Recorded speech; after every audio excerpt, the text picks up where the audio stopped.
اعوذ باللہ من الشیطان الرجیم، بسم اللہ الرحمن الرحیم۔ منفی خیالات کو کیسے کنٹرول کیا جائے اور اندرونی سکون کیسے حاصل کیا جائے، اس کے لیے شرعی پردے کی ضرورت ہے۔ اب سوال یہ ہوتا ہے کہ پردے کا صحیح مفہوم کیا ہے۔ سوال یہ ہے کہ میں شرعی پردہ کرتی ہوں کیونکہ دینی مدرسہ کی طالبہ ہوں، اور مجھے پریشانی جب ہوتی ہے جب میں کسی تقریب وغیرہ میں مجبوراً جاتی ہوں تو اپنا برقع نہیں اتارتی، جس کی وجہ سے لوگ مجھے برقع اتارنے پر مجبور کرتے ہیں۔ وہ کہتے ہیں کہ پردے کا ذکر تو قرآن میں نہیں آیا، بس اوڑھنے کا ذکر آیا ہے، حالانکہ انہوں نے پورا مفہوم اور اس کی تفسیر وغیرہ نہیں پڑھی ہے۔ بعض صرف یہ کہتے ہیں جب اسلام نے چادر کا ذکر کیا تو اتنا پردہ کیوں کرتے ہو، اور وہ یہ بھی کہتے ہیں کہ اسلام نے اتنی سختی نہیں رکھی جتنی آپ کرتی ہیں۔ وہ کہتے ہیں کہ چہرہ، ہاتھ اور پاؤں وغیرہ کھلے رہیں، حالانکہ میں کہتی ہوں ان سے اس کا ذکر تو صرف نماز میں آیا ہے، پردے میں نہیں۔ اور آج کل اس فتنے کے دور میں تو عورت پر یہ لازم ہوتا ہے کہ وہ مکمل پردہ کرے، بلکہ اپنا چہرہ، ہاتھ وغیرہ چھپائے۔ پردے کے متعلق آپ مجھے ذرا تفصیل سے بتا دیجیے تاکہ ان لوگوں کے علم میں یہ بات آ جائے کہ شرعی پردہ کسے کہتے ہیں اور کتنا کرنا چاہیے۔ اب اس سوال کا جواب فقیہ الامت حضرت مولانا محمد یوسف الدورانی شہید اپنی کتاب آپ کے مسائل اور ان کا حل کے جلد نمبر 8 میں صفحہ نمبر 17 میں لکھتے ہیں کہ آپ کے خیالات بہت صحیح ہیں۔ عورت کو چہرے کا پردہ لازم ہے، کیونکہ گندی اور بیماری نظریں اس پر پڑتی ہیں۔ چہرہ، ہاتھ اور پاؤں عورت کا ستر نہیں، یعنی نماز میں ان اعضاء کا چھپانا ضروری نہیں، لیکن گندی نظروں سے ان اعضاء کا حتی الوسع چھپانا ضروری ہے۔ جواب پھر سنیے، آپ کے خیالات بہت صحیح ہیں۔ عورت کو چہرے کا پردہ لازم ہے کیونکہ گندی اور بیماری نظریں اس پر پڑتی ہیں۔ چہرہ، ہاتھ اور پاؤں عورت کا ستر نہیں، یعنی نماز میں ان اعضاء کا چھپانا ضروری نہیں، لیکن گندی نظروں سے ان اعضاء کا حتی الوسع چھپانا ضروری ہے۔ اب دوسرا سوال یہ ہوتا ہے، کیا آپ نے ایسا مسئلہ بھی اخبار میں دیا تھا کہ اگر لڑکی پردہ کرتی ہے اپنے سسرال میں اور وہاں پردے کا ماحول نہیں ہے اپنے دیوروں اور دوسرے رشتہ داروں سے، تو کیا آپ نے یہ جواب میں لکھا تھا کہ پردہ اتنا سخت بھی نہیں ہے، اگر وہ پردہ کرتی ہے تو چادر کا گھونگھٹ گرا کر اپنا کام کر سکتی ہے۔ میں یہ نہیں سمجھتی کہ چہرہ چھپانے سے اس کا وجود چھپ جائے، میں تو یہ سمجھتی ہوں کہ جب لڑکی پردہ کرتی ہے تو گویا وہ اپنے نامحرموں سے اوجھل ہو جاتی ہے، جیسا کہ مرنے کے بعد اس کا وجود نہیں ہوتا دنیا میں۔ آپ کا یہ مسئلہ میری نظروں سے نہیں گزرا۔ آپ سے گزارش ہے کہ تفصیل سے ذرا بتا دیجیے تاکہ ان لوگوں کے علم میں بھی یہ بات بآسانی آ جائے کہ پردے کے متعلق کتنا سخت حکم ہے۔ اس کے جواب میں حضرت لکھتے ہیں، میں نے لکھا تھا کہ ایک ایسا مکان جہاں عورت کے لیے نامحرموں سے چار دیواری کا پردہ ممکن نہ ہو، وہاں یہ کرے کہ پورا بدن ڈھک کر اور اپنے چہرے پر گھونگھٹ کر کے شرم و حیا کے ساتھ نامحرموں کے سامنے آ جائے، جبکہ اس کے لیے جانا ناگزیر ہو۔ اب اگلا ٹاپک ہے، کیا صرف برقع پہن لینا کافی ہے یا کہ دل میں شرم و حیا بھی ہو؟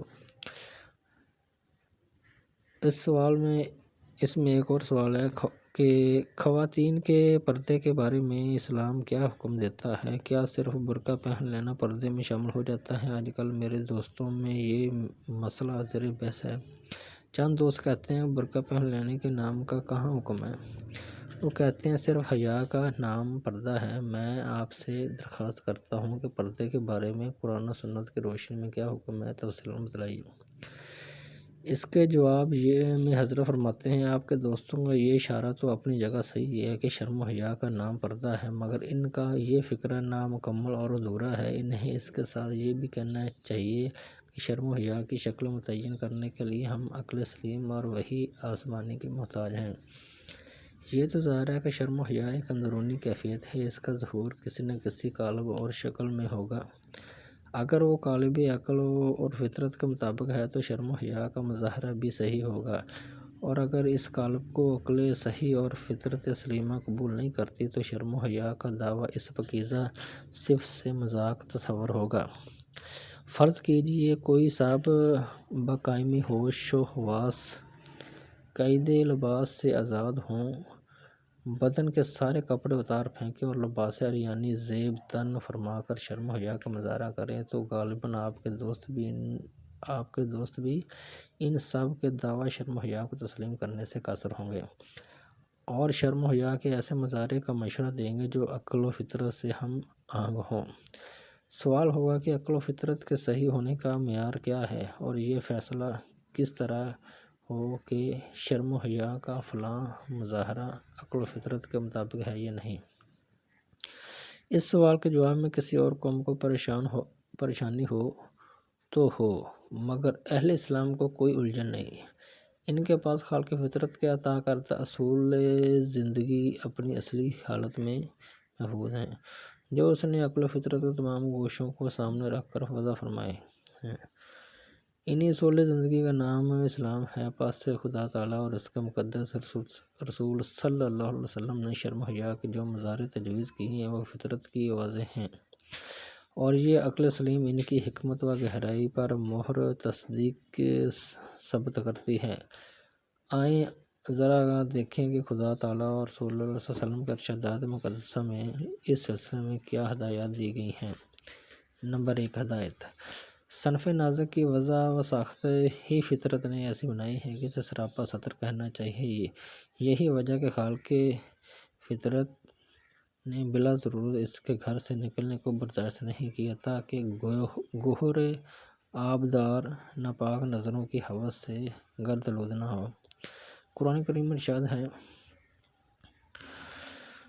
اور ٹکی رہو اپنے گھروں میں اور مت نکلو پہلی جاہلیت کی طرح بن ٹھن کر۔ سورہ احزاب آیت نمبر 33۔ اب اس کی تشریح میں حضرت لکھتے ہیں، پہلی جاہلیت سے مراد قبل از اسلام کا دور ہے، جس میں عورتیں بے حجاب نہ بازاروں میں اپنی نسوانیت کی نمائش کیا کرتی تھیں۔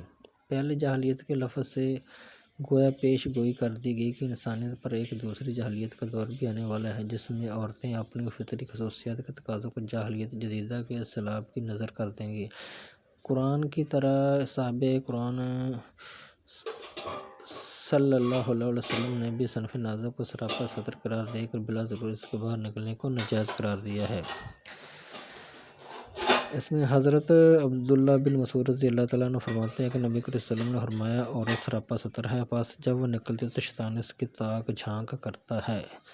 رواہ ترمذی مشکوٰۃ صفحہ نمبر 269۔ دوسرا یہ لکھتے ہیں کہ اگر ضروری حوائج کے لیے اسے گھر سے باہر قدم رکھنا پڑے تو اسے حکم دیا گیا کہ وہ ایسی بڑی چادر اوڑھ کر باہر نکلے جس سے پورا بدن سر سے پاؤں تک ڈھک جائے۔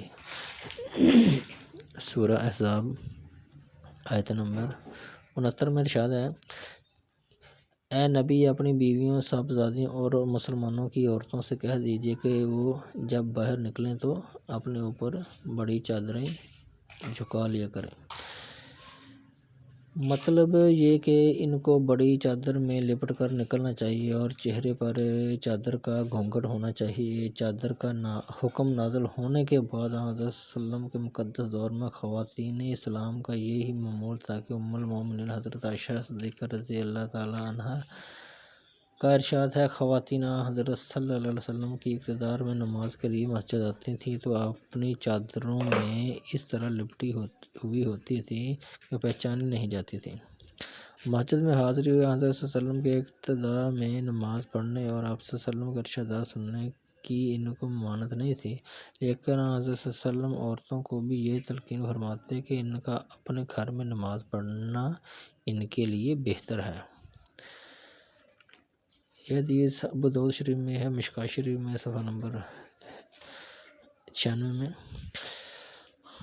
کہ حضرت صلی اللہ علیہ وسلم کے دکھتے نظر اور خواتین کی عزت و حرمت کا اندازہ کیجیے کہ مسجد نبوی میں جس میں ادا کی گئی ایک نماز 50,000 نمازوں کے برابر ہے۔ حضرت صلی اللہ علیہ وسلم خواتین کے لیے اس کی بجائے اپنے گھر میں نماز پڑھنے کا افضل اور بہتر فرماتے ہیں، اور آپ پھر حضرت صلی اللہ علیہ وسلم کے اقتداء میں جو نماز ادا کی جائے اس کا مقابلہ تو شاید پوری امت کی نمازیں بھی نہ ادا کر سکے، لیکن حضرت صلی اللہ علیہ وسلم اپنے اقتدار میں نماز پڑھنے کی بجائے اور عورتوں کے لیے اپنے گھر میں تنہا نماز پڑھنے کو افضل قرار دیتے ہیں۔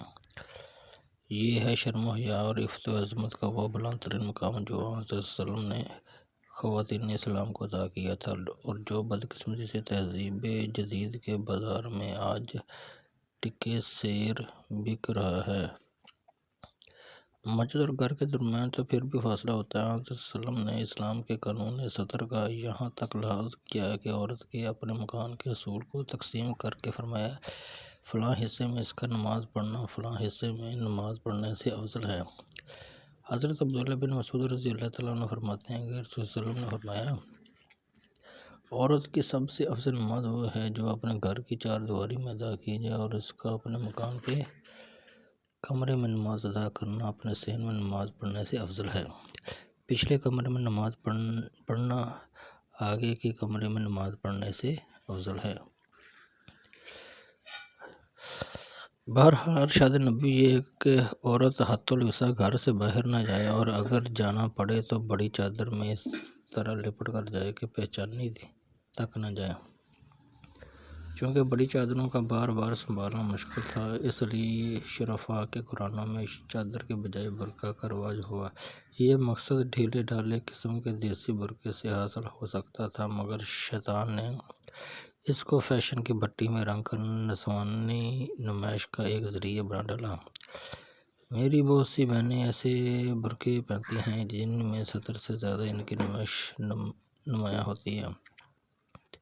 نمبر 3، عورت گھر سے باہر نکلے تو صرف یہی تاکید نہیں کی گئی کہ چادر یا برقع اوڑھ کر نکلے، گویا بلکہ گوہر نجاہ و شرم و حیا کو محفوظ رکھنے کے لیے مزید ہدایات بھی دی گئیں۔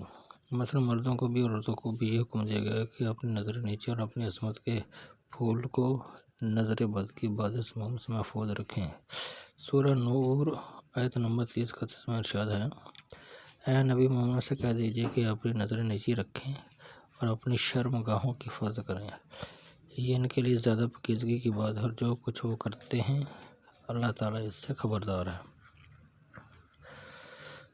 آگے ہے اور قرآن کی آیت ہے، اور مومنہ عورتوں سے بھی کہہ دیجیے کہ وہ اپنی نظریں نیچی رکھیں اور اپنی عصمت کی حفاظت کریں، اور اپنی زینت کا اظہار نہ کریں مگر یہ کہ مجبوری سے خود کھل جائے۔